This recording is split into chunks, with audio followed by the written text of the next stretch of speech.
16-17 বছর বিদেশে ছিলেন, যিনি জনগণ থেকে বিচ্ছিন্ন, তার দেশ নিয়ে কি প্ল্যান আছে তা দেশের জনগণ অলরেডি বুঝে গিয়েছে। এমন কোন প্ল্যান আমরা বাংলাদেশে বাস্তবায়ন হতে দিব না যা ফ্যাসিস্টদেরকে পুনর্বাসন করবে। রাষ্ট্র পরিচালনার অভিজ্ঞতা আপনাদের কি ছিল এটা বাংলাদেশের মানুষ দেখেছে। একটি জোট, তাকে আর জোট বলা যাবে না, একটি দল যিনি অনেকগুলো দলকে নিজের ভিতর প্যাকের ভিতর নিয়ে নিয়েছে, বহুদলীয় গণতন্ত্রকে নষ্ট করে দিয়েছে, সেই দল বিভিন্ন জায়গায় হুমকি দিয়ে বেড়াচ্ছে সেই দলের নেতা কর্মীরা। আমরা বলছি সেই হুমকি রক্তচক্ষু উপেক্ষা করে আমরা 5ই আগস্ট ঘটিয়েছিলাম। আমরা কোন হুমকি এবং রক্তচক্ষুকে ভয় পাই না। এই সারা আশুলিয়ার এই ঢাকা 19-এর মানুষ কোন রক্তচক্ষুকে ভয় পায় না। সেই দলের নেতা যখন দেশে এসে নামলেন, তিনি বললেন তার একটা প্ল্যান রয়েছে। আমরা সাধুবাদ জানিয়েছি।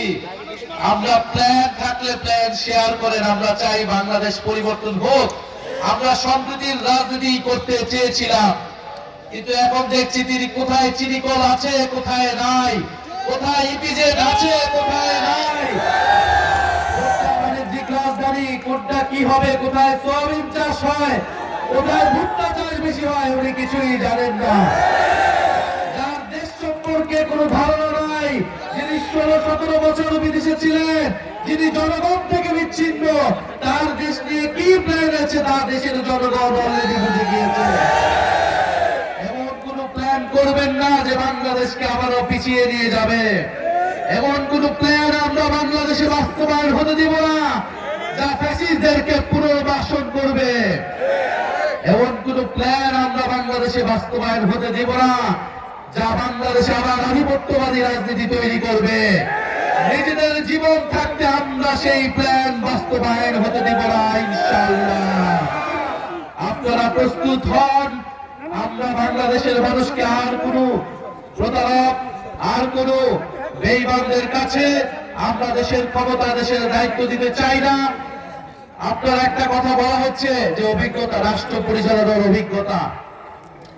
রাষ্ট্র পরিচালনার অভিজ্ঞতা আপনাদের কি ছিল এটা বাংলাদেশের মানুষ দেখেছে। এই অভিজ্ঞতা কোনো ভালো কোনো অভিজ্ঞতা না। 2001 থেকে 6 যে অভিজ্ঞতা হয়েছে বাংলাদেশের মানুষ তা দেখেছে। জামাত ইসলাম সেই মন্ত্রণালয় ছিল, ক্যাবিনেটে ছিল, তারাও সেটার অভিজ্ঞতা নিয়েছেন। ফলে আমরা সেই পুরনো কথা বলে আপনাদেরকে আর বিব্রত করতে চাই না। 5ই আগস্টের পর থেকে আপনারা বাংলাদেশে যা করেছেন এটাই যথেষ্ট আপনাদের বিরুদ্ধে ভোট দেওয়া। অভিজ্ঞতার কথা বলে নিজেদেরকে আর অপমানিত করবেন না। বাংলাদেশের মানুষ এখন নতুনদেরকে সুযোগ দিতে চায়।